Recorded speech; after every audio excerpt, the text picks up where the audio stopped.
புரிஞ்சு நெல்ல நெல்லு குத்தின்னு வந்த அரிசி, அது கிளீன் பண்ணாத அரிசி அப்படின்னு தனித்தனியா சொன்னான். இது எதுக்கு தெரியுமா அப்படின்னு சொன்னேன்? பாடசாலை குழந்தைகளுக்கு சாப்பாடு போடுறது. அது வேதம் சொல்லும், நீ போடுற சாப்பாடானது வேதத்து மூலமா அவங்க குடும்பத்துக்கு ஆசீர்வாதமா வரும். நீ இந்த மாதிரி கல்லையும் மண்ணையும் உணர்ந்து போட்டேன்னா அது என்ன வெய்யும்? ஏன்னா மடாதிபதி நான் தானே, அதனால நான் சோறு போட்டேன் என்ன திட்டம்? என்ன திட்டினா வேதம் சொல்ற குழந்தைகள் வாயில இருந்து அசிங்கமான வார்த்தையோ இல்ல அபசப்தமோ வந்ததுன்னா உன் குடும்பத்துக்கு நீ பிடியரிசி கொண்டு வந்து என்ன பிரயோஜனம்? அது மாதிரி அந்த பரமேஸ்வரன் தனக்குன்னு அதுல இருந்து ஒரு அக்ஷத்தை கூட சேர்த்துக்கல. என்ன அரிசியே சாப்பிடாம மற்றவாளுக்காக பண்ண சொன்னான்.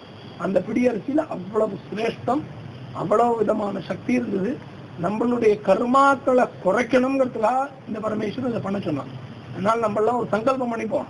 ஏதோ அம்பத்தூர் வந்தா ஒருத்தருக்கு 2 பேர் சாத்துர்மாசியம் பண்ணிட்டு இருக்கா அப்படின்னா அந்த சாத்துர்மாசியத்தினுடைய ஒரு ரிசல்ட், ஒரு ஃப்ரூட்டாவது வேணுமே. வேதத்துக்கு தான் நம்ம ஒண்ணு மட்டும் தீர்மானம் பண்ணிட்டோம், சங்கல்பமே கங்கணமே கட்டிட்டோம். என்ன கோ சம்பரட்சத்துக்கு ஒண்ணும் பண்ண மாட்டோம்னு பூர்ணமா நமஸ்காரம் பண்ணி டாடா சின்னு சொல்லிட்டோம். எக்கேட நாசமா போட்டோம்னு விட்டோம். குறைஞ்சபட்சம் அன்னதானம்னு ஒண்ணு ரசீது போட வந்துடுறாள். அது மாதிரி இதையும் ஒரு அன்னதானமா நினைச்சு ஒரு படி அவாவா எந்த ஜாதி எந்த மதமா இருந்தாலும் சரி ஒரு பிடி அரிசி எடுத்து போடுங்க. ஒரு டப்பா வைங்க, அதுக்குன்னு ஒரு டீனை வாங்கி வச்சுக்கோங்க. 25 கிலோ. அந்த டின்ல 25 கிலோ சேர்ந்த உடனே அழகா மூட்டையை கட்டுங்க, பஸ்ல எடுத்துன்னு போகலாம். 25 கிலோ வரைக்கும் அலவுட் தானே, தூக்கவும் சௌரியம். எடுத்துன்னு போய் மடத்து வாசல்ல கொண்டு போய் அதிஷ்டானத்து வாசல்ல வச்சுட்டு ஒரு பிரதட்சணமே ஸ்டார்ட் பண்ணிருந்தோம். அங்க போய் சாமி நான் அரிசி கொண்டு வந்திருக்கேன் தட்டப்படாது, சட்டமே வரப்படாது. அங்க அரிசி கொண்டு வந்து வச்சுட்டு பேசாம சொல்லிக்காம வந்துடணும். அதுதான் உண்மையான தானம், அதுதான் உண்மையான பக்தி.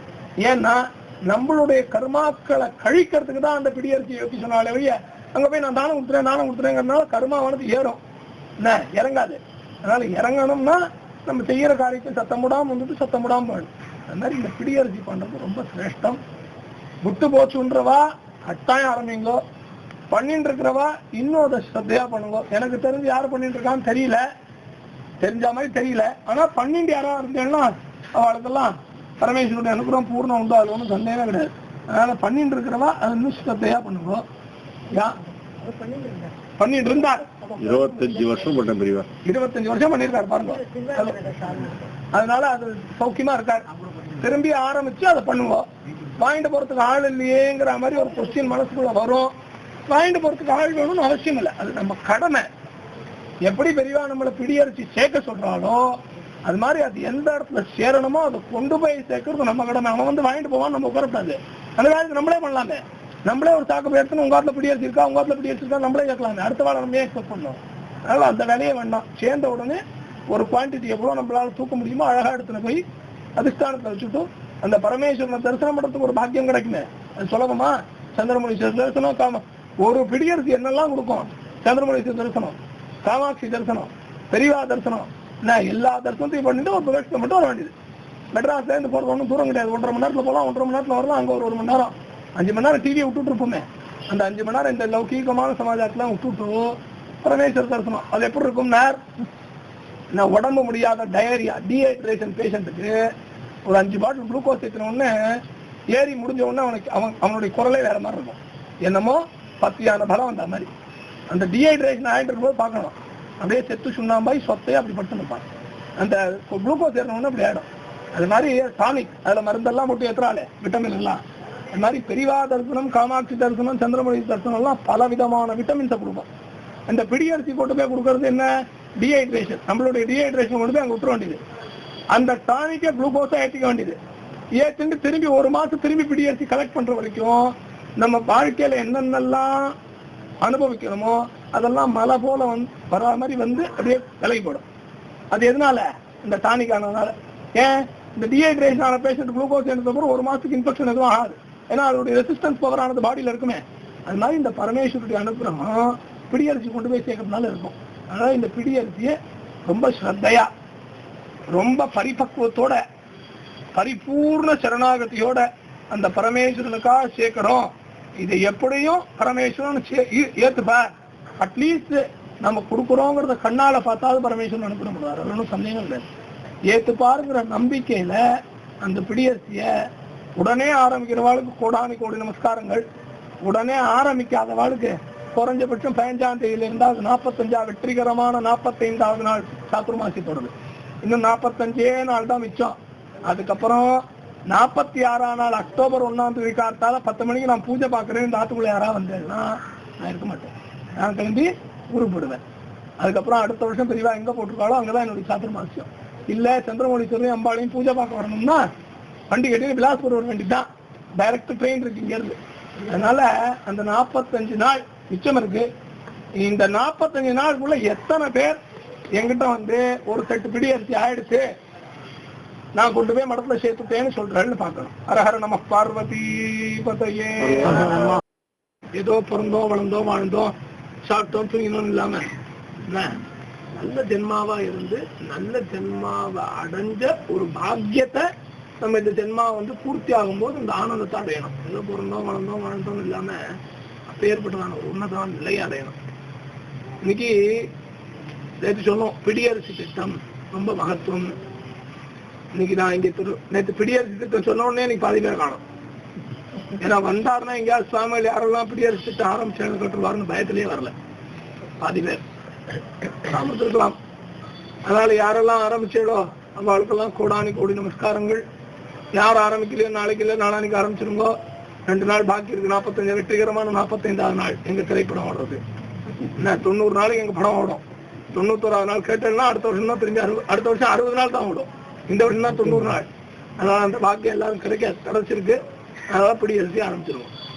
பெரியவாத்தனுடைய ஜீவனத்துல ரொம்ப பிரதானமா சொன்னது, ரொம்ப விசேஷமா சொன்னது, காப்பியை விட்டு விடுவோம்னா என்ன, பட்டு வஸ்திரத்தை விட்டு விடுவோம்னா அதெல்லாம் விட முடியல நம்மளால. சௌக்கியமா மூக்க பிடிக்க ஃபர்ஸ்ட் டிகாஷன் இறக்கி கொடுத்து பால் அதுலயும் ஜலம் விடாம நல்லா காய்ச்சி அதுல ஒரு தடவைக்கு 2 தடவை காப்பியை போட்டு கொடுத்தா அந்த காபி வாசனை இவர் குடிக்கிறது வாசப்படி வரைக்கும் வரணும். அப்பதான் அந்த காபி வந்து சாப்பிட்ட மாதிரி இருக்கும். அது நம்மளால விட முடியல, வேற வழி கிடையாது. அதுவும் ஸ்பெஷலி நம்ம பிராமண தர்மத்துல காப்பின்னு அது ஒரு ருச்சி. பெரியவா வந்து என்ன பண்ணுவாங்கலாம், பெரியவாக்கு சம்பந்தப்பட்டவா இங்க இல்ல, அதனால அந்த விஷயத்தை சொல்லும்போது மனசு வருத்தமா இருக்கு. பெரியவா உட்கார்ந்து அப்படி கொட்டா இல்ல மணி ஆயிடுச்சுன்னா தவித்தவின்னு தவிக்கும் 2-3 பிராமணம். ஸ்ரீகண்டன் சிலவெல்லாம் இருக்கு. ஏகாம்பரம் 24 நாள் பரமேஸ்வரனோட இருக்கிறதே காப்பி குடிச்சுட்டு இருந்தது. வேதபுரி இதெல்லாம் காப்பி வந்து கிட்டக்கையா இருக்கும். பெரியவா என்ன பண்ணுவாங்களாம், இந்த கொட்டாமரவுல குடுக்குறான் போய் வாங்கிக்க போலாம். கொட்டாமரவுல குடுக்குறாங்கன்னா இவாளுக்கா தனியா ஒரு கொட்டாமரவுல ஒரு அடுப்பை வச்சு திகாசனை போட்டு பாலை காய்ச்சி காப்பி பண்ணி நடந்துருக்கும். போயிட்டு பெரியவா ஒரு 2 நிமிஷம் வந்துடுறேன் அப்படின்ட்டு லகுசங்கிக்கு போற மாதிரி கொட்டா போற மாதிரி வா போவாளாம். போயிட்டு வந்தோன்னு என்ன ஆயிடுத்தா ஊத்தின்னு வந்து தேம்பலாம் பெரியவா, வண்டிக்கு பெட்ரோல் போட்டு வந்தியான்னு கேட்பாங்க. அந்த மாதிரி இந்த காப்பிங்கிற விஷயத்த விட முடியல. ஆனா அதை போட்டு தொந்தரவு பண்ண அது பாட்டுக்கு உட்காந்து இருக்கு. உனக்கே கஷ்டமா இருக்கு. அது அந்த காப்பியை விட முடியாததுனால பட்டையும் விட முடியாம படுது. பட்டு வசத்தையும் கட்டிக்கிறோம். அதுல இன்னைக்கு நிறைய விஷயமா சொல்லிக்கிறோம். அந்த மாதிரி பட்டு இல்ல இந்த மாதிரி பட்டு இல்ல, அது அஹிம்சா பட்டு. அந்த பட்டு பெரியவா வருஷம் பட்டுன ஒரே பட்டு அஹிம்சா பட்டு தான். நான் அஹிம்சா பட்டை விட்டுட்டு ஹிம்சா பட்டு நிறைய யூஸ் பண்ணிட்டு இருக்கோம். ஏன்னா மனசே ஹிம்சையா பண்றதுனா அடுத்தவனை பார்த்து.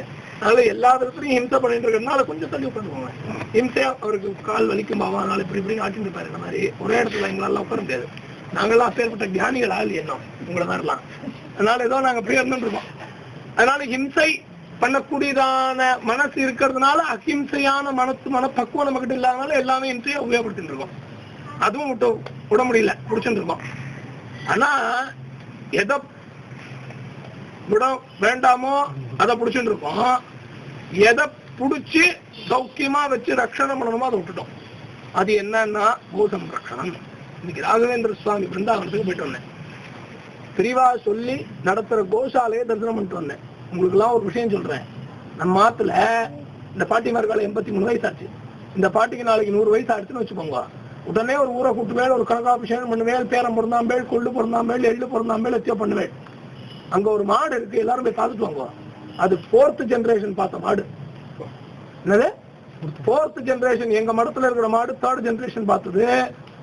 இங்க இருக்கிற மாடு 3rd ஜெனரேஷன் பார்த்த மாடு போய் சேர்ந்துருது. நான் சாத்திர மாசத்துக்கு வந்து மேல போய் சேர்ந்துருத்தது. 4th ஜெனரேஷன் பார்த்த மாடு. அந்த மாட்டை பார்த்தா பால் கறக்காத மாடுன்னு எவனும் சொல்ல மாட்டான். ஏன்னா பால் கறக்கிற மாடு எவ்வளவு குண்டா இருக்குமோ அத போல 3 டைம்ஸ் நல்லா சௌக்கியமா புஷ்டியா இருக்கு. போன உடனே அது வாழைப்பழம் வாங்கி சாப்பிட்டது. அதுக்கு பேரு பூத்தனாவோ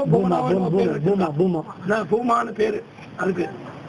அந்த மாடு 4 ஜெனரேஷன் பார்த்திருக்கு. 1990 அந்த கோசால கண்ணு போட்டது. இன்னைக்கு என்ன 2012, 22 வருஷமா அந்த மாடு இருக்கு. அதை வச்சு அவ போஷணை பண்றான்னா எப்பேற்பட்ட விஷயம். காவோவை விஸ்வஸ்ய மாதரா அப்படின்னு வாக்கியம் சொல்றது. கோஷூக்தம்னே தனியா இருக்கு. அந்த காவோவை விஸ்வஸ்ய மாதரா கிம், உலகத்துல இருக்கிற எல்லா விதமான வஸ்துவுக்கும் தயாரா இருக்கு.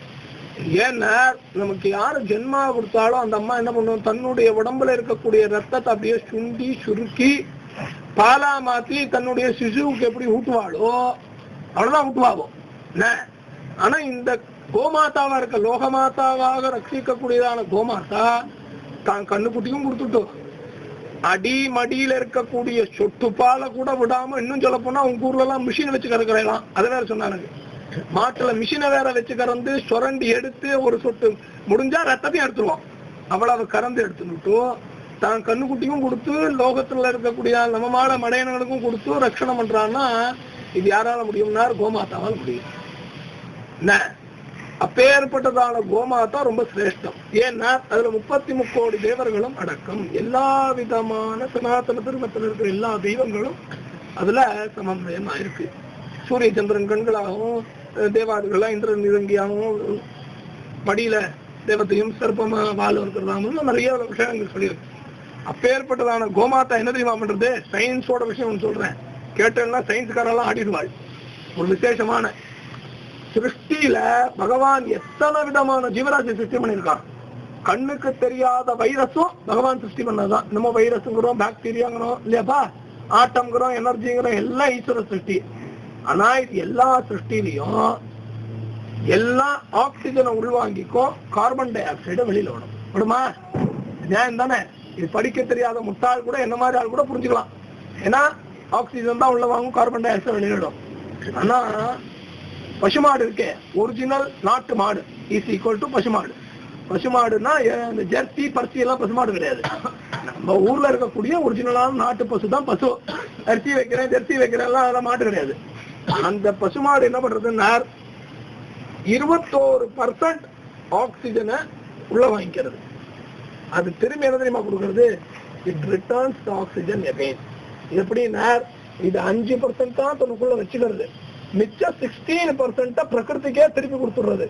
இப்ப ஏற்பட்டதான ஒரு மனசு, ஒரு எண்ணம் வேற எந்த மாத்தாவாவது வருமோ. அதனாலதான் வேதத்துல என்ன எழுதினா காவோ வை விஸ்வஸ்த மாத்திரஹா, கழுதை வை விஸ்வஸ் மாத்திரஹான்னு எழுதலையே, எரும மாடு வை விஸ்வஸ்த மாத்திரஹான்னு எழுதலையே, குரங்கு வை மாத்திரஹான்னு எழுதல, காவோ வை விஸ்வஸ்த மாத்திரஹா.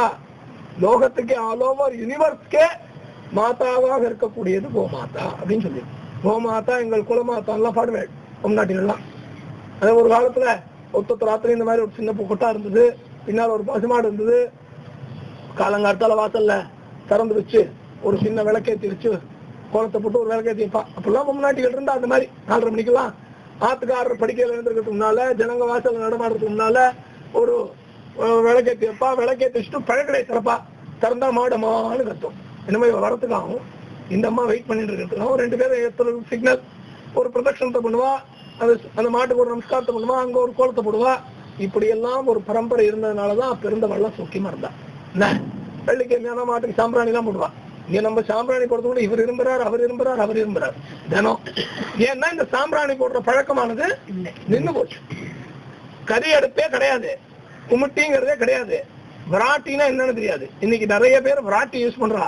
அது கழுத சாணியா மாட்டு சாணியாங்கிறது தெரியாது, யூஸ் பண்ணிட்டு இருக்கோம். எல்லாம் தெரியாம பண்ணிட்டு இருக்கோம். ஏன்னா அவ்வளவு சிரேஷ்டமா இந்த காயை சொல்லியிருக்கு. காவோவை விஸ்வஸ்ய மாத்திரா, கௌமாதாங்கிறது ரொம்ப சிரேஷ்டம். எங்க கவர்மெண்ட் கிட்ட என்ன ரொம்ப சௌக்கியமா என்ன பிரிவாடிச்சிருக்கா. எங்க ஊர்ல கவர்மெண்ட் கிட்ட கவர்மெண்டோட அபிஷியல்ஸ், மினிஸ்டர்ஸ், சீஃப் மினிஸ்டர்ஸ் எல்லாத்தையும் வச்சு ஒரு மீட்டிங் போட்டு அதுக்கு என்ன கூப்பிட்டுருந்தா. என்ன பெரியவா எப்படி சௌக்கியமா வச்சிருக்காங்க இன்னைக்கு ஒரு விஷயம் சொல்லணும்.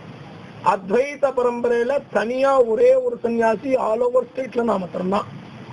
தண்டம் வச்சுட்டு இருக்கக்கூடிய ஒரே சன்னியாசி ஓல் சத்துகள்ல நம்ம திறந்தான் பெரியவா வச்சிருக்கா. நம்ம மேல ஒரு அபிமானம் ஜாஸ்தி. அங்க யாரு வந்தாலும் யாரு இருந்தாலும் யார் அபிஷியல்ஸா இருந்தாலும் வருவா, வந்தனம் பண்ணிப்பா. கோஷால முதல்ல இருந்தே நமக்கு ஒரு பசுமாட்டு பைத்தியம். அதனால வச்சு ஏதோ பண்ணிட்டு இருந்தோம். 1-2 மாடுன்னு ஆரம்பிச்சோம். அப்புறம் இப்ப இன்னைக்கு 26 மாடு இருக்கு. அது அபிஷியல்ஸ் சொன்ன உடனே எங்க ஊர்ல ஜஸ்பூர்னு ஒரு இடம் இருக்கு. அதாவது சத்தீஸ்கர் பார்டர் அது. அங்க என்ன பண்ணுவா, இந்த மாட்டை கடத்தின போய் வெட்டி வெட்டி டப்பால ரொப்பி அனுப்பிச்சிடுவா வெளியூருக்கு. இப்படிதான் அக்கிரமம் நடந்துட்டு. இதெல்லாம் நாங்க போய் இந்த கன்வர்ஷன் ஸ்டாப்புக்காக போன போது பார்த்தோம். கவர்மெண்ட் உட்காந்து பேசணும். பேசி கவர்மெண்ட் கிட்ட ஒரு அப்பீல் கொடுத்தேன் நான். நீங்கள்லாம் பிஜேபி வந்துட்டு பிஜேபிங்கிற 24 நாள் ராம ராமாங்கிற உருப்படியா சொல்றதா உண்மையா செய்யுங்கோ, சும்மா ஓட்டுக்காதீங்க கத்தாதீங்கன்னு சொல்லி அவர்கிட்ட சொல்லி கௌஹத்யா சட்டம் அப்படின்னு ஒண்ணு கொண்டு வந்து, இப்ப எங்க ஸ்டேட்ல யாராவது மாட்டை புடிச்சு அடிச்சாலோ உதைச்சாலோ ஃபைனோட ஜெயில போய் உட்கார்ந்துருக்க வேண்டியது. எத்தனை வருஷம்? 10 years. ஒரு நாள் 2 நாள் கிடையாது, 10 வருஷம் ஜெயில் வித் ஃபைனோட. அப்புறம் அடுத்தது சொன்னோம், இந்த ஹஜ் யாத்திரைன்னு எல்லாரும் துலக்காலாம் போறா, சென்ட்ரல் கவர்மெண்டே பணம் கொடுக்கறது. நான் சொல்றது 10 வருஷத்துக்கு முன்னால் நடந்த கதை. இப்பதான் உங்க ஊர்ல ஜெயலலிதா இப்பதான் 2 மாசத்துக்கு முன்னால் அனௌன்ஸ் பண்ணியிருக்கா. 10 வருஷத்துக்கு முன்னால் நடந்த கதை சொல்லிட்டு இருக்கேன். சென்ட்ரல் கவர்மெண்ட் பணம் கொடுக்கறது. அது மாதிரி நம்ம சனாதன தர்மத்துல சிரேஷ்டமான யாத்திரை, ரொம்ப கடினமான யாத்திரை கைலாசமான ஒரு யாத்திரை. அவ்வளவு சுலபத்துல யாருக்கும் கிடைக்காத ஒரு விஷயம். அது யாருக்கு ஒரு அளவாளுக்கு நீங்க சகாயம் பண்ணணும்னு என்ன பண்ணணும், ஏதாவது கொஞ்சம் பணத்தை கொடுத்தோ பரவாயில்ல கைங்கரியம் பண்ணணும்னு கொஞ்சம் பேருக்கு தான் பரவாயில்ல கொடுன்னு. அது அங்க என்டோமெண்ட் மினிஸ்டர் நம்ம சிஷ்யர் அவர்கிட்ட சொல்லி ஏற்பாடு பண்ணி 25,000 ரூபாய் கொடுப்போம் ஒரு 50 பேருக்கு அப்படின்னு ஆரம்பிச்சா. இந்த லாஸ்ட் இப்ப நடந்தது பிப்ரவரி மாசம் இது அசம்பிளி அப்ப கூப்பிட்டோம். அப்பதான் அந்த ராஜ்யம் கும்பு எல்லாம் வந்திருந்தா. இங்க இருந்து ஒரு கூட்டமே வந்து ஒரு 30-40 பேர். அந்த பிறகுல கூப்பிட்டோம். இந்த 25,000 ரூபாய் இங்க இருந்து நேபாள் போய் வரதுக்கே சொந்த காசு மாதிரி இருக்கு. 4 பேர்கள் வாங்கிட்டு இருந்தா முடிஞ்சு போடுறது ஒண்ணு வேஸ்ட். இந்த காலத்துல இருக்கிற வேலைவாசி விற்கிறதுக்கு அதாவது ஏத்துவோம்னு. அப்புறம் நம்ம எல்லாம் பேசி அங்க என்னன்னா வைஷ்ணவ தர்மக்காரா தியாகிகள் ஜாஸ்தி வாழலாரையும் வச்சு அப்புறம் 50,000 ரூபாய் பண்ணி நிறைய பேர் கொடுக்கலாம், ஒரு 100 பேர் கொடுக்கலாங்கிற மாதிரி சீம் வந்தது. எதுக்கு சொல்ல வந்தோம், இந்த கௌஹத்யான்றது போகணும். மாட்டை வெட்டுறது 1 லட்சம் பிராமணனை நிறுத்தி வச்சு ஒட்டுக்கா வெட்டினா என்ன பிரம்மஹத்தி கிடைக்குமோ அது மாதிரி ஒரு மாட்டை வெட்டுறதுக்கு சமானம். அவ்வளவு பாவம், அவ்வளவு தோஷம் சொல்லி கௌமாதா காயோட பசுமாட்டினுடைய ஆக்சிஜன் சொன்னோமே 16% ஆக்சிஜனை வெளியில விட்டுட்டு 5% மாத்திரம் தனக்குன்னு வச்சுக்கிறது. உடம்பு பூரா லோகத்துக்காகவே அர்ப்பணிக்கிறது. அதுல இருந்து விழக்கூடியதான கோமூத்திரத்தை பூமியில விழாமல், பாட்டிலையும் பிளாஸ்டிக்லயும் பிடிக்காமல், தாமிர பாத்திரத்திலயோ ஸ்வர்ணத்திலயோ ரஜத்தத்திலயோ பிடிச்சு, அப்படியே பித்தளை கூட கிடையாது, தாமிரம் ஸ்வர்ணம் ரஜதம் இல்லைன்னா 4ஆம் பட்சமா வெங்கலம். இந்த 4ல ஏதாவது ஸ்டீல்ல பாத்திரத்தையோ பிளாஸ்டிக்லயோ இரும்புலையும் பிடிச்ச வேலைக்கு ஆகுது. அதோட மருத்துவ குணம் ஒரிஜினலா வேணும்னா அப்படியே பிடிச்சி அப்படியே சாப்பிட்டோம்னா விழவே கூடாது. அதாவது மாட்டினுடைய மூத்திரம்னா கீழே வருது இல்ல, மாடு மூத்திரத்தை விடும் போது அந்த மாட்டினுடைய மூத்திரத்துல ஒரு சொட்டு கூட கீழே வருது. அதுக்கு முன்னாடி நீங்க பிடிச்சிடணும். அந்த மாதிரி பிடிக்கிறது ரொம்ப கஷ்டமாச்சே. பிடிச்சு அதை எவன் ஒருவன் தினம் சாப்பிட்டு வரானோ கேன்சருங்கிற வியாதி வராது. பிராக்டிகலா ப்ரூவ் பண்ணிருப்பாது. அது கூட கஷ்டமா வேண்டாம். இன்னைக்கு உலகத்துல பிறந்த குழந்தையில இருந்து போற 99 வயசு தாத்தா வரைக்கும் பிபி இருக்கு. எல்லாருக்கும் இருக்கா? இந்த மாட்டை ஒரு 1/2 மணி நேரம் அப்படி மேலே இங்கேயும் தடை விட்டா போறோம், பிபி ஆட்டோமேட்டிக்கா டவுன் ஆயிடும், நார்மலுக்கு வந்துடும். இது அப்படியே பிராக்டிகல் எக்ஸ்பீரியன்ஸ் இருக்கேன். இதெல்லாம் மாட்டினுடைய பசுமாட்டோட குணம். பெருமாட்டுக்கு சொல்லல, பசுமாட்டுக்கு தான் சொல்லுது. பெருமாடு தான் தர்மராஜனுடைய வாகனமாச்சே. அதை தடை கொடுத்தா வாடா வாடான்னு கூப்பிடுற மாதிரி போயிட வேண்டியதான் நேரா அதுல ஏறி ஊருக்கு. பசுமாட்டுக்கு தான் இந்த குணங்கள்லாம் சொல்லிருக்கு. அப்பேற்பட்ட விசேஷமான பசுமாட்டை தெரியவா போஷணம் பண்ணி சொல்றான். முதலெல்லாம் கிராமம் இருந்தது, வீடு இருந்தது, சிட்டிலேயே வச்சிருந்தா. இப்ப அவாவா சிட்டிக்குள்ள எப்படி இருக்கான்னா ஒரே பிளாட்ல இந்த பக்கம் திரும்பினா இடிக்கும், அந்த பக்கம் திரும்பினா அடிக்கும். செவரும் எனக்கு கிடையாது, ஆகாசம் எனக்கு கிடையாது, பூமி எனக்கு கிடையாது. அந்த மாதிரி கட்டிக்கிறேன் இப்ப வீடு. அப்படிதானே பிளாட்டுங்கிறது? அப்படிதானப்பா. நிலம் எல்லாருக்கும் போதும். மேல இருக்கிறது எனக்கு கிடையாது, கீழே இருக்கிறது எனக்கு கிடையாது, 4 பக்கம் செவரும் கிடையாது. அந்த ரங்கம் அப்படியே திருத்தங்கு சொர்க்கம் மாதிரி. திருத்தங்கு சொர்க்கம்னு உண்டோ விஸ்வாமித்திரர் ஏற்படுத்தினார். அது யாரும் பார்த்தது இல்லையோ. யாரெல்லாம் பிளாட்டை பார்க்கறாங்களோ அதான் திருத்தங்கு சொர்க்கம். அங்க எல்லா வசதியும் இருக்கும், ஆனா எதுவும் நமக்கு கிடையாது. அந்த மாதிரியான லீலைகள் இப்ப நடந்துருக்கு. அதனால மாடெல்லாம் வச்சுக்கிறதுலாம் கஷ்டம். ஆனா பசுமாடை எங்க வச்சு காப்பாத்துறாளோ அங்க நம்மால முடிஞ்சதை சேர்க்கலாமோ. சரீரத்தினால, திரவியத்தினால, மனசால, வாக்கால, சிந்தனையால சேவை பண்ணலாம். சரி, இதெல்லாம் பண்ண முடியல ஒரு பயிற்சி வச்சுப்போம், ஒன்னையாவது பண்ணலாமோ. அவன் பண்ற கோ சம்ரக்ஷணைய நிந்தனை பண்ணாம இருந்தாலே பெரிய கைங்கரியம் இல்லையா? அதையும் அவன் பண்ணிட்டு இருக்கோம் சௌக்கியமா. பெரியவா இன்னைக்கு பெரியவா உபன்யாசம், பெரியவாவுடைய ஒரிஜினல் வாய்ஸ்ல இவனும் கேட்டா நானும் கேட்டேன் உபன்யாசம். மத்தியானம் 3 மணிக்கு இவனு கொடுத்து வச்சு ஃபர்ஸ்ட் கிளாஸா உபன்யாசம், பெரியவா உபன்யாசம் பூரா வச்சுருக்கேன் கண்டினியூஸா. ஒரு வாரம் இன்ட்டு 24 hours கேட்டாலும் பூர்த்தி ஆகாது பெரியவா உபன்யாசம். பார்த்து பார்த்தா சொல்லியிருக்கா. பெரியவா சொல்றா, டைரி எழுதுங்க, எல்லாரும் டைரி எழுதுங்க. ஆட்டுக்காரர் சம்பாதிச்சு கொண்டு வந்து மாசமான ஒரு 50,000 ரூபாய் கொடுத்தாருன்னா ஒரு டைரி. பால்காரனுக்கு இவ்வளவு கொடுத்தோம், தயிர்காரனுக்கு இவ்வளவு கொடுத்தோம், மோர்காரனுக்கு காய்கறி இவ்வளவு வேணும், இந்த மாசம் இவ்வளவு செலவாச்சு, அடுத்த மாசம் இவ்வளவு செலவு, எல்லாம் எழுதுறது தான் பொதுவா. நிறைய பேர் எழுதுறா. இப்பெல்லாம் அது எழுதுறது நின்று போச்சு, எல்லாம் கம்ப்யூட்டர் ஆகிட்டனால கம்ப்யூட்டர்லேயே போட்டுறான்னு சொல்லுவாங்க. சில பேர் இந்த டைரி பைத்தியம்னே உண்டு. வேற சில பேர் வேற மாதிரி எழுதுவா. கார்த்தாலும் நான் இன்னைக்கு பள்ளி தெரிஞ்சேன், எழுந்திருக்கும் போதே அவன் மூஞ்சியை பார்த்தேன், கடங்காரன் அவன் மூஞ்சி விடியா மூஞ்சி, அவனை பார்த்தனால இன்னைக்கு வேலை ஆகல, அதனால வீணா போச்சு, இது ஒரு டைரி எழுதும். பெரியவா என்ன தெரியுமா டைரி எழுத சொல்றா, நம்ம எல்லாருமே நம்மளுடைய சத்குணத்தை தான் வெளியில சொல்லிட்டு இருக்கோம். நமக்கு இது தெரியும், நான் பேர்பட்டவனாக்கும், நான் இவ்வளவு சிரேஷ்டவனாக்கும், நான் இப்படி ஆக்கும் அப்படி ஆக்கும்னு வெளியில நம்மளுடைய தற்பெருமையான சொல்லிட்டு இருக்கோம். ஆனா வாஸ்தவத்திலேயே உள்ளுக்குள்ள நுழைஞ்சு பார்த்தோம்னா நமக்குள்ள நாமளே சத்குணத்தை விட நிர்குணம் தான் நிறைய % இருக்கு. அதனால நீங்க தைரியம் என்ன எழுதணும், நம்ம இன்னைக்கு நம்மளுடைய நிர்குணத்தினால என்னென்னலாம் பண்ணினோங்கிற தைரியம் எழுது. அதை பொறுமையா வாசிச்சு பாரு. அதனால என்ன பலன் உனக்கு கிடைச்சிருக்கு, எதிராளிக்கு என்ன பலன் கிடைச்சிருக்குன்னு யோசிச்சு பாரு. பார்த்தியானா அந்த நிர்குணத்தை சத்குணமா மாத்திக்க கூடியதான வாய்ப்பு கிடைக்கல. ஆச்சா, இது குணத்தோட புத்தி. நம்ம என்ன பண்றோம், அது நான் எதுக்கு சொல்ல வந்தேன், கோசம்ரட்சணத்தை பண்ண விடாம நம்மளால என்ன பண்ண முடியுமோ அதெல்லாம் பண்ணிட்டு இருக்கோம். என்ன யாராவது வச்சு பண்ணினா அவனுக்கு என்னையா அந்த மாட்டை வச்சு பைசா வாங்குறான் அதனால பண்றாங்கிறோம். இந்த கமெண்ட் எல்லாம் அடிக்காம இருந்தாலே பெரிய கோசம்ரட்சணம் பண்ண புண்ணியம். ஆனா தர்மசாஸ்திரம்ங்கிறது என்ன சொல்றதுன்னா, ஒரு பசுமாட்டை வச்சு காப்பாத்தினா ரொம்ப பெரிய புண்ணியம். அதுக்கெல்லாம் ஈக்குவலா எதுவுமே சொல்லல. விசேஷம் அங்க எங்க வடக்குல எல்லாம் இன்னைக்கு உண்டு. வடக்குல நாங்கெல்லாம் பிக்ஷை பண்ணினோம் அல்லது எங்க மடத்துல பாடசாலை கொஞ்சம் சாப்பிட்டான்னா, சாப்பிட்றதுக்கு முன்னால அன்னம் பக்குவப்படுத்தும் போதே ஒரு சின்ன பாத்திரம் இருக்கும், ஏதாவது ஒரு பித்தளை பாத்திரத்துல என்ன பண்றோமோ அந்த சமையல்ல இருந்து எல்லாத்தையும் ஒரு கரண்டி எப்படி நம்ம காக்காக்கு எடுத்து வைக்கிறோம் அது மாதிரி ஒரு பாகத்தை எடுத்து வச்சு, எனக்கு பிக்ஷை போடுறதுக்கு முன்னால கொண்டு போய் மாட்டு தொழுவத்துல மாட்டுக்கு ஊட்டி விட்டுட்டு தான் எனக்கு பிக்ஷையே. நான் எத்தனை நாள் கவாங்காவான்னு பசியோட உட்காந்துருந்தாலும் அதை பத்தி லீஸ்ட் பாதர். முதல்ல மாட்டுக்கு சாப்பாடு போடுவான். அந்த ஆத்மா உள்ளுக்குள்ள அந்த அன்னமானது உள்ள போனாதான் அனுப்புறான். 2வது விஷயம், ஒரு பசுமாட்டுக்கு ஒரு கட்ட ஆத்திக்கீரை கொடுத்தா அதுக்கு உண்டான பலன் ஒரு ஆராதனை பண்ண பலன். யார் சொன்னா, மகாகாவில பெரியவா பிரதோஷம் அம்மா கொடுக்க சொல்லி ஒவ்வொரு துவாரத்தையும் கொடுத்துட்டு இருக்கா. ஆராதனையவே குரு ஆராதனையவே பெரியவா கேன்சல் பண்ணிட்டா. 32 மாட்டுக்கு ஒரு மாட்டுக்கு 32 கட்டு வீதம் ஆத்திகரியை கொடுக்க சொல்லி ஆராதனை கேன்சல். அதுதான் சிரேஷ்டம் தான். ஒரு மாட்டை இவ்வளவு சௌக்கியமா வச்சு காப்பாத்தி போஷணை பண்ணினோம்னா உங்களுடைய ஜென்மாவில 1000 அஸ்வமேத யாக்கியம் பண்ணினால் என்ன பலனோ அதை போலதான 100 மடங்கான பலன் ஒரு மாட்டை போஷணை பண்றதுக்கு உண்டான பலன் கிடைக்கும்.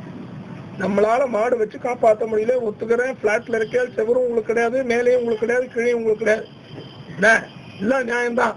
ஆனா எங்க மாடு வச்சு காப்பாத்துறாலும் நம்ம மடம் மாதிரி, இங்க ராகவேந்திர மடம் மாதிரி, இல்ல காஞ்சி மடம் மாதிரி, சிங்கேரி மடம் மாதிரி எத்தனையோ இடத்துல கோசாலை இருக்கு. நம்மால முடிஞ்ச அளவு கிஞ்சித்து சரீர கைங்கரியம் திரவிய கைங்கரியத்தை சேர்க்கணும். இல்லைன்னா நம்ம பசுமாட்டை போஷணை பண்ணல அப்படின்னா நம்ம சனாதன தர்மத்துக்கு பசுமாடெல்லாம் ஒரு சின்ன மாதிரி அதெல்லாம் மறந்து போயிடும். இன்னும் கொஞ்சம் காலத்துல போனா பசுமாடு இருக்காது. இந்த பசுமாட்டோட நிலைமை என்னாச்சு, வாசல்ல மேய விட்டு பார்க்கணும்னா கேரி பேக்கும் அதுவும் பண்ணலாம். ஆமா, கேரி பேக்கும் பேப்பரும் வச்சு சௌக்கியமா மாடு சாப்பிட்டு இருக்கு. அதெல்லாம் நிறுத்தணும்னா ஒரு கோசாலை ஒரு பர்ணசாலை எல்லாம் போட்டு ஒரு கோசம் ரக்கணும்னு ஒண்ணு வச்சு, எப்படி பிடியரசிக்கு நம்ம தினமும் கொஞ்சம் கொஞ்சமா போட்டுருமோ ஒட்டுக்கா கொடுக்கறது எல்லாத்துக்குமே கஷ்டம். ஆனா ஒட்டுக்கா ஒரே ஒரு விஷயத்துக்கு மாத்திரம் நம்ம சௌக்கியமா எடுத்து கொடுத்துறோம். பயத்தினால எதுக்கு தெரியுமா கொடுக்குறோம்? கரெக்டா சொல்லுங்க போல யாராவது, கரெக்ட் 100%. அது ஏன்னா எப்ப வரும்னு தெரியாது. அதுக்கு உடனே 10 லட்சம் ரூபாய் கேட்டாலும் இருக்கிறது எல்லாத்தையும் அடக வச்சாலும் கொடுத்துடுறோம், வித்தா கொடுக்குறோம். ஏன்? பிராணம் மேல அவ்வளவு ஆசை.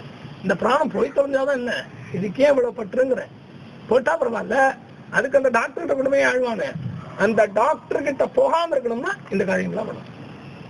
அந்த 10 லட்சத்துல ஒரு பங்கு கொடுத்தா கூட போறோம். நம்ம ஜீவனத்துல ஹோல் லைஃப் டைம்ல டாக்டர் கிட்ட போக வேண்டிய அவசியமே வராது. ஏன்னா நீங்க பண்ணின தர்மம். அதுதான் எடுத்த உடனே நம்ம சனாதன தர்மத்துல ஃபர்ஸ்ட் வார்த்தை என்ன தெரியுமா? தர்மோ ரக்ஷதி ரக்ஷிதா. நம்ம பண்ணின தர்மமானது நம்மளை எல்லா விதமான சௌக்கியத்தையும் கொடுத்து காப்பாற்றும். அதுதான் தர்மோ ரட்சதி. எவன் ஒருவன் தர்மத்தை காப்பாற்றணும் அவனுக்கு அது தர்மம் நிச்சலமான பக்தியோட காப்பாற்றும். அப்ப எப்ப காப்பாற்றும்? ஜாதி வந்ததுக்கு அப்புறம் போய் தியானம் பண்ணியா காப்பாற்றும்? ஜாதி சௌக்கியமா படுக்கையில படுத்துட்டு இருக்கான், அவனை உட்காந்து பாத்தியார உட்காந்து மிருத்யுஞ்சோம சுவாஹா சுவாஹான்னு காப்பாத்துமா? அது முதல்லயே பண்ணிக்கணும். முதல்ல prevention is better than cure சொல்லுவாளப்பா. இங்கிலீஷ்ல தெரிய மாட்டேங்குது. தப்பு தப்பா சொல்லி சொன்னீங்கன்னு பின்னால போய் எது ஒண்ணுமே வருமுன் காப்போம்னு தமிழ் சொல்லுவோமே. இந்த வருமுன் காப்போம்ங்கிறதுக்கு அர்த்தம் என்னன்னா, முன்னாலேயே பண்ணி வைக்கிற தர்ம காரியத்தினுடைய பலன் நமக்கு வர வேண்டிய கஷ்டங்கள் வராம இருந்து அனுகிரகம் பண்றதுதான் இது. அதனால கோசம்ரக்ஷணம் எப்படி பிடி அரிசிக்கு ஒரு பிடியா எடுத்துருக்கிறோமோ அது மாதிரி கோசம்ரக்ஷணத்துக்கு இன்னைக்கு யாரும் எனக்கு தெரிஞ்ச வரைக்கும் இங்க வந்திருக்கிற வாழ்ல பென்ஷனர்ஸ் கூட உள்பட 10,000 ரூபாய் குறைஞ்ச யாருக்கும் வருமானம் கிடையாது. மினிமம் ஒரு 8 ரூபாயில இருந்து 10 ரூபாயில இருக்கும். மாசம் 100 ரூபாய் ஒரு பசுமாட்டுக்கு நம்ம எடுத்து வச்சோம்னா வருஷத்துக்கு 1200 ரூபாய். தெளிவா என்ன தெரியுமா சொல்றா? 1 ரூபாய் ஏனும் இவன் கேட்டுருவான், நான் கேட்கல, இவன் கேட்டான். 1 ரூபாய் உங்களுடைய ஒரு ஆனானா இப்ப 1 ரூபாய் உங்களுடைய ஜென்ம நட்சத்திரம் மாசத்துக்கு ஒரு தடவை வரும். 1 ரூபாய் சமயத்துல ஒரு நட்சத்திரம் எக்ஸ்ட்ராவா வரும். அதனால 12 ரூபாங்கிறது 13 ரூபாய் ஆட்டம். அத உங்க ஆத்துல இருக்கிற 10 பேர்னா 10 பேரோட ஜென்ம நட்சத்திரத்துக்கு இன்ட்டு 13 130 ரூபா. அப்ப நான் 100 ரூபாய் தான் சொல்றேன்.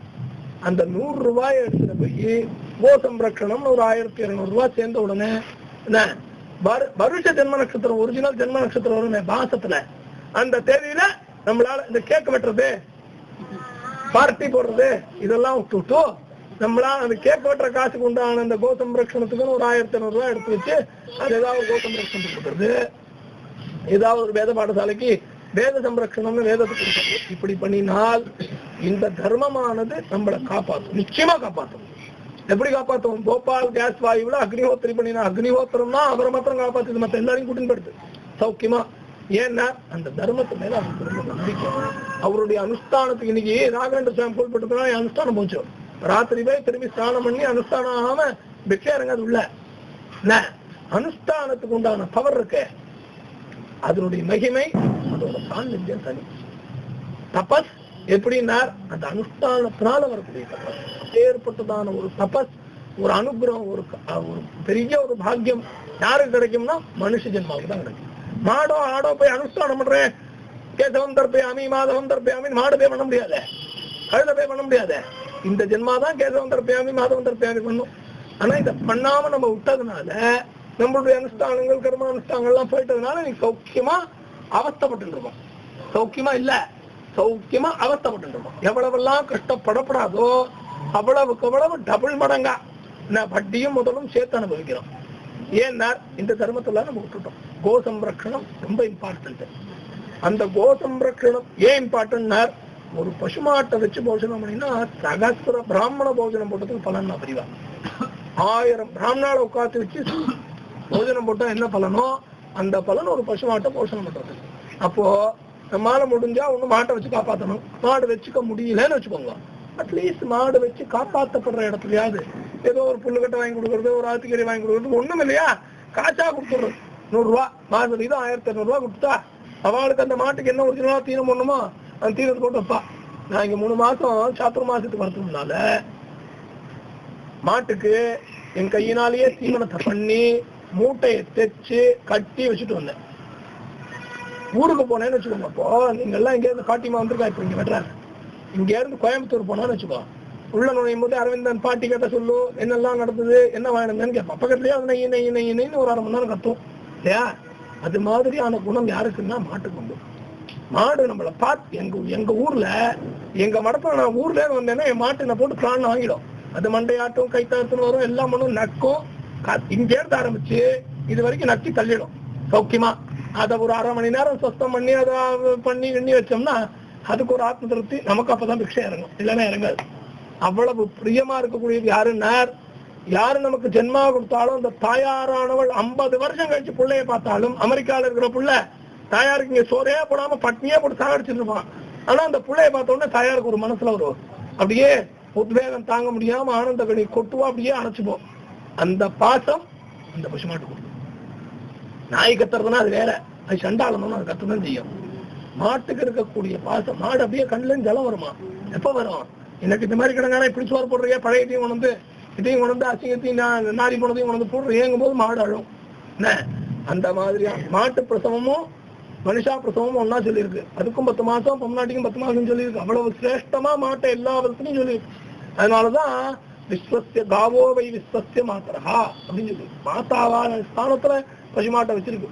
அப்பேற்பட்டதான அந்த மாடுக்கு ஏதோ நம்மளால முடிஞ்சது ஏற்கிஞ்சது. நான் உங்களை ஒரு மாடு 30,000 ரூபாய் 30,000 ரூபாய் கொடுங்கன்னு சொல்லல. அது இட் இஸ் இம்பாசிபிள் இன்னைக்கு இருக்கிற கலிகாலத்துல மிடில் கிளாஸ் ஃபேமிலிக்கு. ஆனா 100 ரூபாய் மாசமேனும் ஒரு 1200 ரூபாய் கொடுத்தோம்னா நீங்க உங்க ஜென்மாவில சாப்பிடுற மாத்திரன்னு இவ்வளவு பெரிய லிஸ்ட் வச்சுட்டு வருஷத்துக்கு ஒரு 50,000 ரூபாய்க்கு அதுல ஒரு 1200 ரூபாய் மாத்திரம் சத்தியமா குறையும். ஏன்னா இந்த தர்மமானது அந்த 1200 ரூபாய் மாத்திரையுடைய ரேஷியோவை நிச்சயமா குறைச்சிடும். வேணா ட்ரை பண்ணி பாருங்க. ட்ரை பண்ணி பார்த்து அனுபவிச்சா அதனுடைய ரசம் புரியும். அப்பேற்பட்டதான வசந்த வஸ்து கோசம்ரக்ஷணம். கோசம்ரக்ஷணம் பண்ணதுனால நிறைய விதமான லாபங்கள். எல்லாத்த விட நமக்கு ஒரு அடிபட்டு கொடுத்து எங்கேயாவது புண்ணு வந்துடுத்து ஏதாவதுன்னா நம்ம சொல்லுவோம், அப்பா எடுத்து சொல்றோம், பாட்டி சொல்றோம், தாத்தா எடுத்து சொல்றோம், டாக்டர் தாசி போறோம்.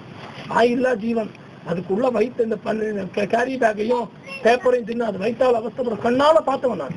நான் கண்ணால பார்த்தவன். அப்படியே அழுவும். அந்த மாடு கண்ணுல இருந்து ஜலம் வரும். அது வைத்த வலிக்காம கத்திட்டு இருக்கும். அந்த அவஸ்தை பிராண வேதனையை விட பிரசவ வேதனையை விட ஜாஸ்தியான வேதனை. அந்த மாதிரியான வேதனையை அந்த மாட்டை அனுபவிக்கும் போது அந்த மாடானு சொல்ல முடியாது. அப்ப அந்த மாட்டுக்கு நம்ம நாளைக்கு என்ன முடியுமோ பேசிக் குறைஞ்சபட்சம் வாசல குப்பையப்படுறதா குப்பத்தட்டிக்காரங்கிட்ட போடுவோங்கிற.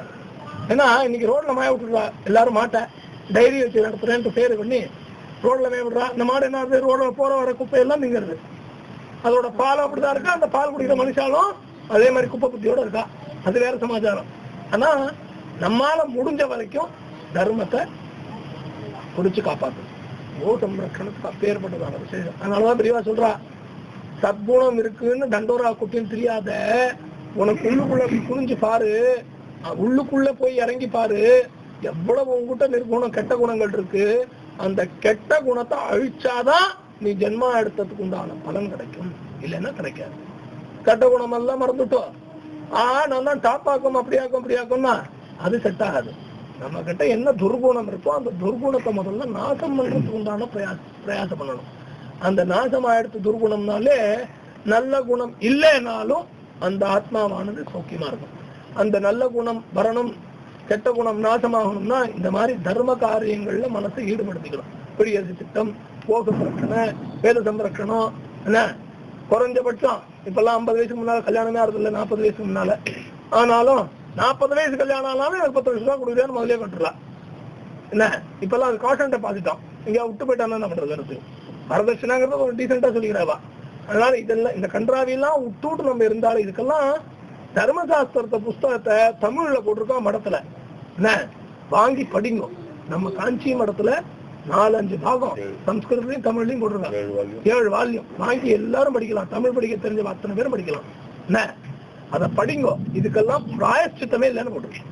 இந்த மாதிரி பாப்பத்துக்கெல்லாம் எத்தனை ஜென்மா எடுத்தாலும் பிராயஷ்சித்தம் கிடையாது. 100 கோடி ஜென்ம புண்ணியத்தினால கிடைக்கக்கூடிய சரீரம் பிராமண சரீரம். எத்தனையோ ஜென்மா புண்ணியம் பண்ணினால கிடைக்கக்கூடிய சரீரம் மனுஷ ஜென்மா. அதுலயும் பௌருஷ்யம், அதுலயும் வேதாத்தியனம் பண்ணக்கூடியதான பாக்கியம். இதெல்லாம் புண்ணியம் பண்ணாதான் கிடைக்கும். புண்ணியம் பண்ணி இந்த ஜென்மாவை கிடைச்சிட்டு அப்புறம் இப்படி எல்லாம் பாப்ப கர்மாவை பண்ணி இருக்கிறதையும் நாசம் பண்ணிக்கிறதுனால பிரயோஜனம் ஒண்ணும் கிடையாது. அதனால நம்மளுடைய கெட்ட குணங்கள் எல்லாம் ஆராய்ந்து அதை நல்ல வழியில படுத்தி சத்குணத்தோட சத் தர்ம காரியத்தோட இருக்கணும். அந்த மாதிரியான மனசை பரமேஸ்வரனான பிரிவா உங்களுக்கு எல்லாம் அனுகிரகம் பண்ணணும்.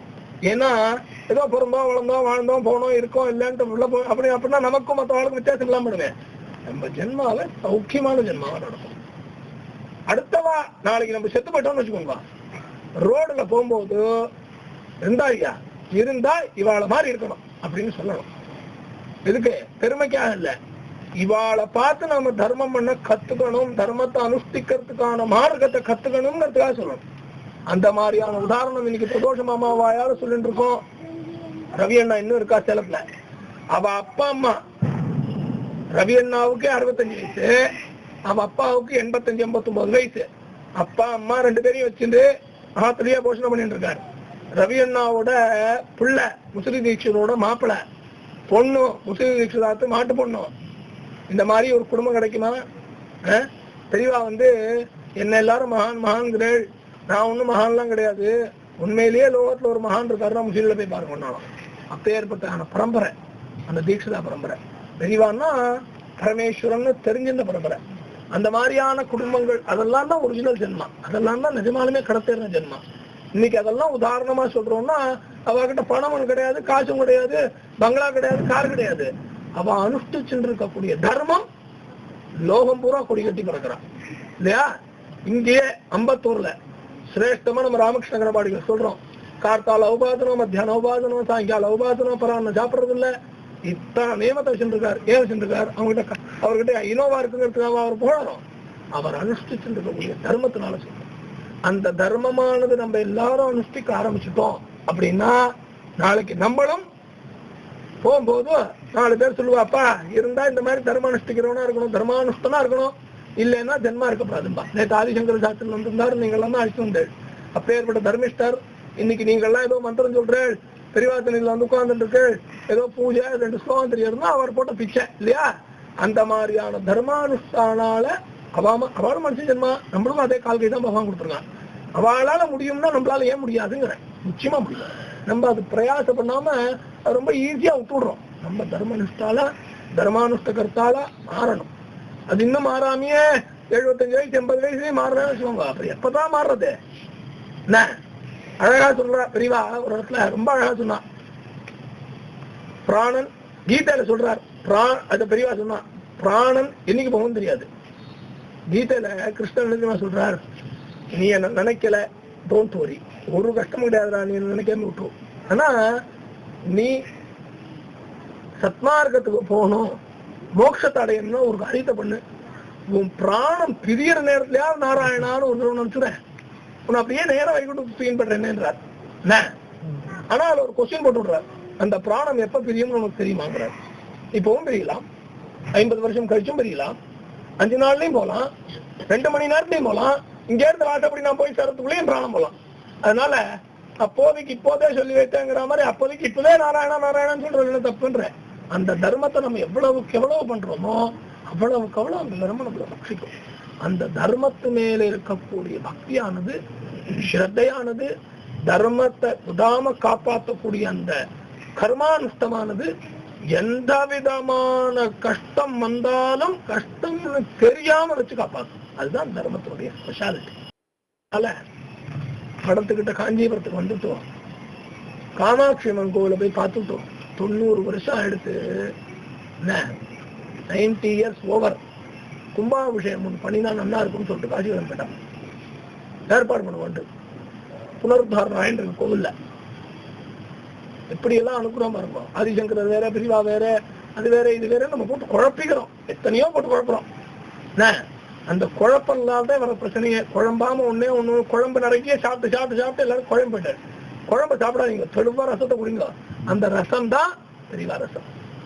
சொல்லிட்டு போயிட்டா 1944 பிப்ரவரி மாசம் 7ஆம் தேதி கும்பாபிஷேகம் திரும்பி வந்தாச்சு. கும்பகோணத்துல இருந்து ஜனவரி மாசம் 22ஆம் தேதி பெரியவா கிளம்பியாச்சு. நடந்துதானே போனா, கிளம்பியாச்சு. எங்க காஞ்சிபுரம் வந்தாச்சு.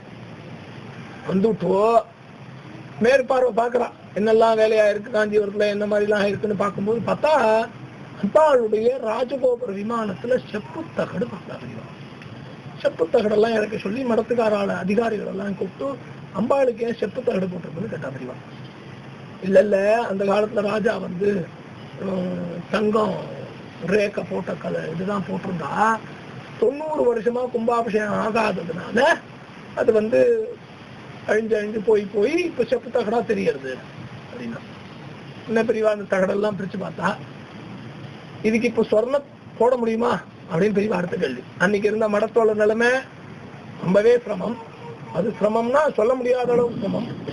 அப்ப பெரியவா கிட்ட இருந்தவாளும் அதே நிலைமையில சிரமம். பவுன்கிறது ஒரு கலெக்ஷன் பண்றதுங்கிறது கஷ்டமான ஒரு சமாச்சாரம். கும்பாபிஷேகத்துக்கு வெறும் 10 நாள் பாக்கி இருக்கு. 10 நாள்ல சொர்ணத்தை தேடி கண்டுபிடிச்சு அதை வேஞ்சி அதுக்கு கோபுரம் கட்டி இதெல்லாம் நடக்கக்கூடிய ஒரு சமாச்சாரம் இல்லைங்கிற மாதிரி தீர்மானமாயி இதெல்லாம் முடியாதுங்கிற மாதிரி கழிச்சுட்டா. இருந்தாலும் பெரியவா விடல. இந்த கோல்ட் ஸ்மித் இருப்பான் இருக்கும், தட்டான் பொற்கொல்லன், அவனை கூப்பிட்டா ஆச்சாரிய என்பா இருக்கு நீ தங்கம் போடணும்னா என்ன எஸ்டிமேஷன் ஆகும்னா அவனுமா 1 2 4 7 கணக்கு போட்டு பெரியவாட்டு ஒரு பேப்பர் கொடுத்தான். இதுதான் எஸ்டிமேஷன் தான். பெரியவா அதை வாங்கி 10 ரூபாய் தெரிவிச்சுட்டா. இந்த நேரத்துக்குள்ள மகாராஜபுரம் விஸ்வநாத ஐயர் சந்தான ஐயரோட அப்பா பெரிய வித்வான், பிராகாண்டிய வித்வான், பெரியவா மேல அபரிமிதமான பக்தி, அசாத்தியமான இல்ல அபரிமிதமான பக்தி. வந்தா வந்தனம் பண்ணிண்டா. பெரியவா அவளை பார்த்த உடனே பெரியவா என்ன தெரியுமா சொன்னா, மனசு ரொம்ப வலிக்கிறது. பெரியவா சொன்ன வார்த்தை யாருக்கு வலிக்கிறது? பெரியவாளுக்கு மனசு ரொம்ப வலிக்கிறது. சன்னியாசி லோகத்துக்கே குரு, அவளுக்கும் மனசுக்கு சம்பந்தமே கிடையாது. ஆனா சொல்றா மனசு ரொம்ப வலிக்கிறது, நீ எனக்கு ஒரு காரியம் பண்றியா, ஏதாவது கீர்த்தனை பாடு, நீ பாடினா அந்த மனசு வலி கொஞ்சம் குறையும் அப்படிங்கிறா.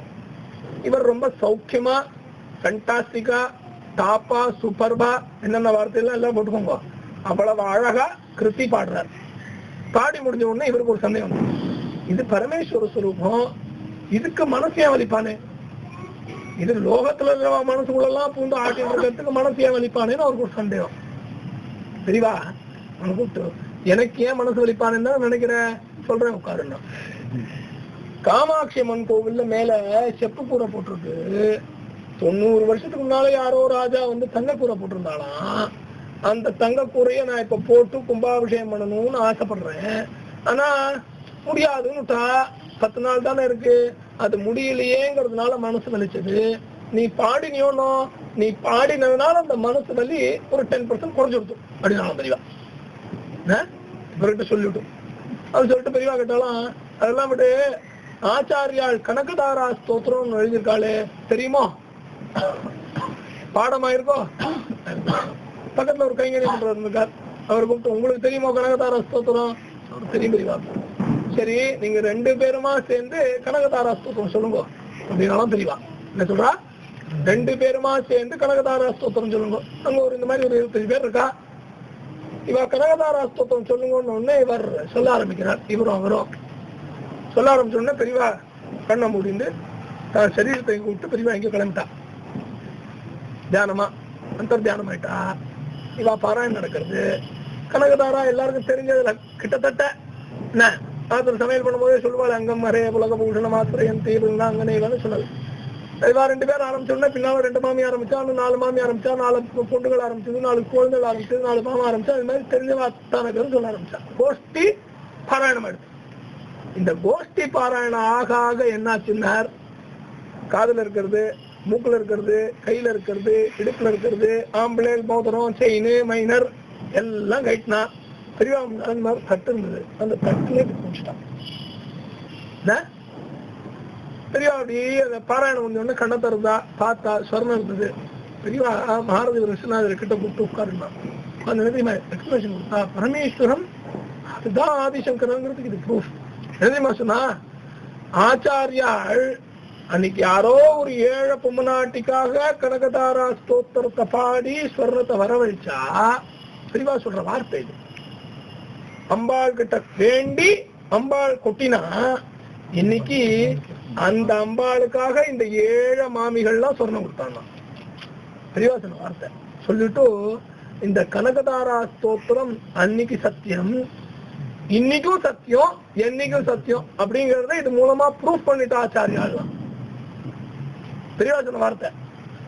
அப்புறம் அந்த இதெல்லாம் பார்த்த உடனே பெரியவாளுக்கு கொஞ்சம் மனசு சந்தோஷமாயி, அந்த யாருக்கிட்ட ஆச்சாரிய அளவெடுக்க சொன்னாலோ எஸ்டிமேஷன் கொடுக்க சொன்னாலும் கூப்பிட்டப்பா ஏதோ ஜனங்கள்லாம் சேர்த்திருக்கு.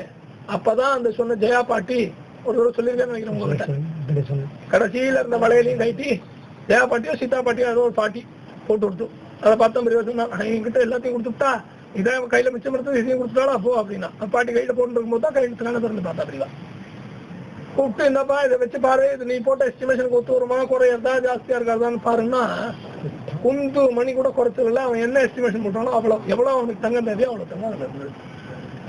10 நாள்ல சொப்பனத்துல கூட நினைச்சு பார்க்க முடியாத அளவுக்கு ராத்திரி பகலா வேலை பண்ணி ஸ்வர்ணத்தை ஏத்தி பெரியவா மெல்லிசா அதை தகடு போட்டா போறோம் தான் எஸ்டிமேஷன் கேட்கும்போது ஆசை மெல்லிசா தகடு போட்டுடும் அப்படின்னா அவன் ஏத்தி மேல கும்பத்திலையும் ஏத்தி கும்பாபிஷேகம் பண்ணிட்டான். 1944 பிப்ரவரி மாசம் 7ஆம் தேதி கும்பாபிஷேகம் எடுத்தது. அப்பேற்பட்டதான பரமேஸ்வரன் லோகத்தையே ரட்சணம் பண்ணக்கூடியவா 10 நாள்ல இத்தனை கிலோ பவுன ஒரு சேகரிச்சு அம்பாளுக்கு கும்பாபிஷேகம் பண்றான்னா இது சாதாரண ஒரு மனுஷாலால நடக்க முடியாது. அதுவும் அந்த காலம் 1944 மடத்தோட ஹிஸ்டரி எடுத்து படிச்சு பாருங்க. மடத்துக்கிட்ட தினம் பிக்ஷைக்கே கஷ்டம். யாராவது கொண்டு வந்து கொடுத்தாதான் பிக்ஷை. எத்தனையோ நாள் பெரியவா பிக்ஷை இல்லாம இருந்திருக்கா. ஏன்னா அந்த லோக ஒரு பிக்ஷை இல்லாம இருந்ததுனாலதான் நம்ம நன்னா வைத்திய முட்டை சாப்பிட்டோம்.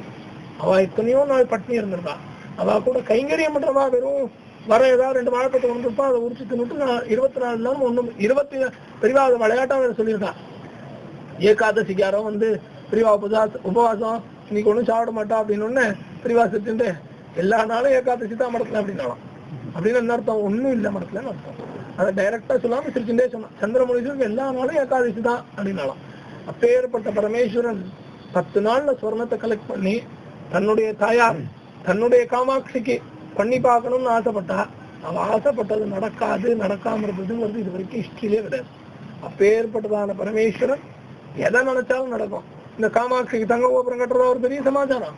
அவ அது ஸ்மரணம் பண்ணாலும் அடுத்த 1/2 மணி நேரத்துல நடந்துட்டு இருக்கும். ஆனா அதை ஒரு லீல மாதிரி ஆக்கி அதை புரிஞ்சுக்கக்கூடிய சக்தி நமக்கு வேணும். அந்த பரமேஸ்வரன் அந்த எதுக்கு இதுல இவ்வளவு இம்பார்ட்டன்ஸ் கொடுக்குறேன்னா, கனகதாரா ஸ்தோத்திரம் என்னவோ சும்மா விளையாட்டம் நினைச்சு சொல்லிட்டு இருக்கோம். கனகதாரா ஸ்தோத்திரத்துக்கு அவ்வளவு பலன், அப்பேற்பட்ட பலன் கனகதாரா ஸ்தோத்திரத்துக்கு இருக்குங்கிறத இந்த மாதிரி ஒரு இன்சிடென்ட் மூலமா தெளிவா புரிய வச்சா.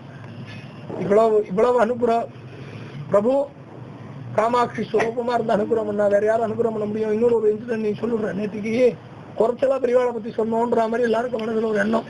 ஆனா சொன்ன சப்ஜெக்ட் பூரா பெரியவாள் சம்பந்தப்பட்டதுதான். அது கிரகிச்சிக்க கூடிய அளவுக்கு எனக்கு புத்தி இல்லையே, உங்களுக்கெல்லாம் இருக்கு, எனக்கு இல்லையே. அதனால இன்னைக்கு இன்னொரு சமாஜாத்தி சொல்லிடுறேன். விழுப்புரம் ரவின்னு ஒருத்தர் இருந்தார், கேள்விப்பட்டிருப்பேன். அந்த விழுப்புரம் ரவிக்கு ஒரு ஹேபிட் உண்டு, ஒரு பழக்கம் உண்டு. ஒரு எப்படி பிரதோஷம் மாமாவுக்கு ஒரு பிரதோஷமும் பெரியவாள தரிசனம் பண்ணணும்னு வச்சிருந்தாலோ மாதிரி ஒவ்வொரு ஏகாதசியும் விழுப்புரம் ரவிக்கு பெரியவாள தரிசனம் பண்ணணும்னு ஒரு சங்கல்பம் வச்சிருந்தார். திடீர்னு ஒரு நாள் மத்தியான வேலை உட்காந்துருக்காரு, யாரோ தூக்கி விட்டா மருந்து இப்பவே இந்த க்ஷணமே பெரியவாள தரிசனம் பண்ணணும்னு இருந்தார்.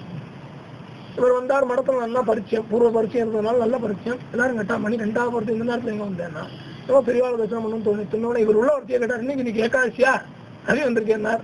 ஏகாதசி இல்ல, பெரியவாள நோ தரிசனம் பண்ணணும்னு உந்திட்டு ஒண்ணும் ஏதோ ஒரு உந்துதல் சக்தி வந்துட்டு நான் கிளம்பி வந்துட்டேன்னார். வந்தார் சொன்னா இந்த மாதிரி பெரியவா தரிசனம் பண்ணிருக்கா, சீக்கிரம் போய் இல்லைன்னா ரூம்ல போய் சத்தா பண்ணிட்டுவா, எத்தனை மணிக்கு வெளில வருவான்னு தெரியாது, எத்தனை மணிக்கு தரிசனம் பண்ணுவா. அப்பெல்லாம் பெரியவாட்ட போய் பலானா வந்திருக்கா வெள்ளவான்னு சொல்ல முடியாது. எங்களெல்லாம் வந்து நீங்க தொந்தரப்படுத்தல, சமையரே 8 மணி ஆச்சு நான் தரிசனுக்கு போட்டிருக்கு, நீ வெளில வரலன்னு இருக்கிறேன். அப்பெல்லாம் கேட்க முடியாது. அது மாதிரி 8 மணி ஆச்சு நீ என்ன பண்ணிட்டு இருக்கேன்னு கேட்க முடியாது.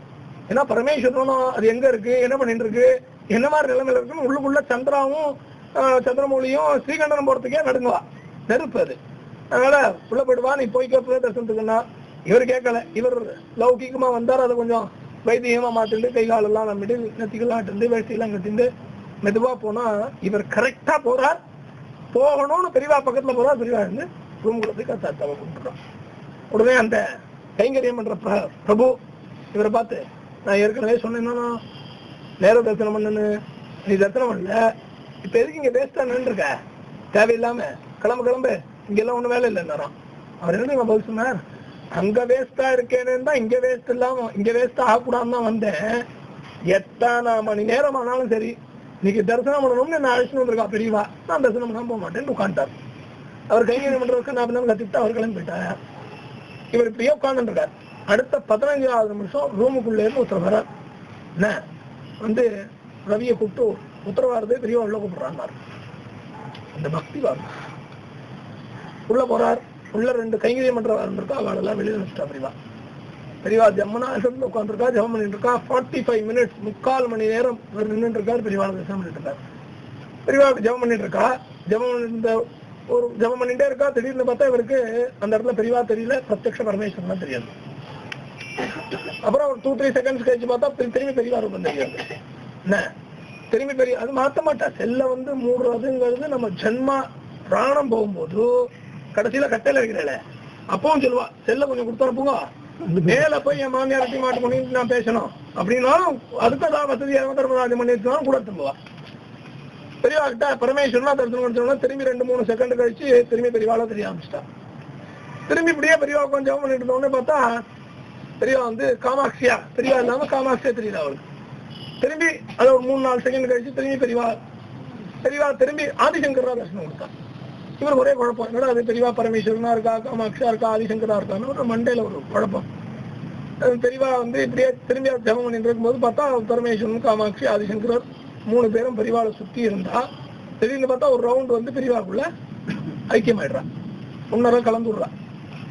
சித்த நாய் கழிச்சு ஜபத்தை கண்ணை 3/4 மணி நேரம் கழிச்சு பெரியவா கண்ணை திறந்துட்டு, வந்துட்ட பார்க்க வேண்டியதை பார்த்துட்டியோனோ, ஊருக்கு கிளம்பு அப்படின்னா. இதுதான் பரமேஸ்வரன் தனக்கு ஏகாந்த தரிசனம் கொடுக்கணுங்கிறதுக்காக விழுப்புரத்துல இருந்து தூங்கிட்டு இருந்தவரை கூப்பிட்டு வச்சு உட்காத்தி வச்சு அனுகிரகம் பண்ணினான்னா இது யாரால முடியும்னா பரமேஸ்வரால் மட்டும்தான் முடியும். தான் வேற பெரியவா ஒரு உபன்யாசத்துல சொல்றா, ஏதோ சொல்லிட்டு சுந்தரருடைய பாட்டோடு சொல்லிட்டு கடைசியில அரணைன்னு ஏதோ பாடுறாரு சுந்தரர். அவனுக்கு அரண்னு ஏன் பேர் சொன்னாரு சுந்தரர்னு தெரியல, அவனுக்கு பரமேஸ்வரன் பேர் இருக்கு, என்னமோ சொன்னாரு திரையம்பகன்னு பேர் இருக்கு அப்படின்னு 3 பேர் சொல்லிட்டு கடைசியில சொல்லிக்கிறான். சந்திரசேகரன் ஒரு பேர் இருக்கு அப்படின்னு சொல்லிட்டு அதை அப்படியே கட் பண்ணி விட்டுறா தெரியவா. தான் வேற பரமேஸ்வரன் வேற இல்லைங்கிற மாதிரி ப்ரூஃப் சொல்லிக்கிறான். பேர்பட்ட பரமேஸ்வரன் நமக்கு எப்படியெல்லாம் அனுகிரகம் பண்ணிருக்காங்கிறத தினம் அனுபவிச்சுட்டு இருக்கோம். ஆனா அவ சொன்னது எல்லாத்தையும் விட்டு வேற இதை மாத்திரம் இங்க கேட்டு இங்க இருந்து வாசப்படி பார்க்க போனோம்னு திரும்பி அதே பழைய குடி கதவு தடி கதையா பண்ணிட்டு இருக்கோம். இத பண்ணாமல் கோதம் ரக்ஷணம் அப்படிங்கறத ஒரு சங்கல்பமா பண்ணிட்டு இந்த மாசம் இப்பதான் 10 தேதி ஆயிருக்கு. இவ்வளவு சீக்கிரத்துல சூர்வா வந்து செலவு ஆயிருக்காது. பணம் பென்ஷன் பணமோ சம்பள பணமோ என்ன எதுக்காக வச்சிருப்பேன், கடைக்கு போலாம் சினிமாவுக்கு போலான்னு. அதனால இந்த மாசம் ஆகஸ்ட் மாசத்துல இருந்தே 100 ரூபாய் எடுத்து ஒரு டப்பாவில போட்டு வச்சு உங்களுடைய ஜென்ம நட்சத்திரம் வருஷ ஜென்ம நட்சத்திரம் வர வரைக்கும் 12 மாசம் வரைக்கும் அந்த 1200 ரூபாயை சேர்த்து கொண்டு போய் எங்கேயோ ஒரு கோசாலையில, இதுக்காக எல்லாரும் தப்பா எடுத்துறாங்க ஸ்ரீசக்கர மகாமேற்பீடத்துல இருக்க காமாட்சி கோசாலைக்கு தான் கொடுக்கணும். ஒருத்தரும் ஒண்ணு கொடுக்க வேண்டாம், எனக்கு என் பெரியவா கொடுத்துட்டு இருக்கிறது ரொம்ப ரொம்ப சிரேஷ்டம், அதுவே போறோம் இருக்கிறதே, அதை வச்சு ஒழுங்கா காப்பாத்திருந்தாலே போறோம். எனக்கு ஏதாவது போகணும்னா நான் யாரையும் கேட்கறது கிடையாது. பிரத்யக்ஷ பரமேஸ்வரனா 2500 கிலோமீட்டர் தூரத்துல உட்காந்துருக்கேன். இங்க இருந்து 2000 கிலோமீட்டர் மினிமம் பிலாஸ்பூர் காஞ்சிபுரம் படத்துல இருந்து. அங்க இருந்து ஓ பிரபுன்னு ஒரு கத்துக்கத்தினா பெரியவா அடுத்த செகண்ட் நிமிஷத்துக்கு கூட வெயிட் பண்ண வேண்டாம், அடுத்த செகண்ட் எனக்கு அனுகிரகம் பண்றான். அந்த பரமேஸ்வரர்கிட்ட தான் நான் எதா இருந்தாலும் கேட்கணும். அதனால நீங்க வருஷம் பூரா கலெக்ட் பண்ணி ஏதாவது ஒரு கோசம்ரக்ஷணத்துக்கு சௌக்கியமா சேருங்க.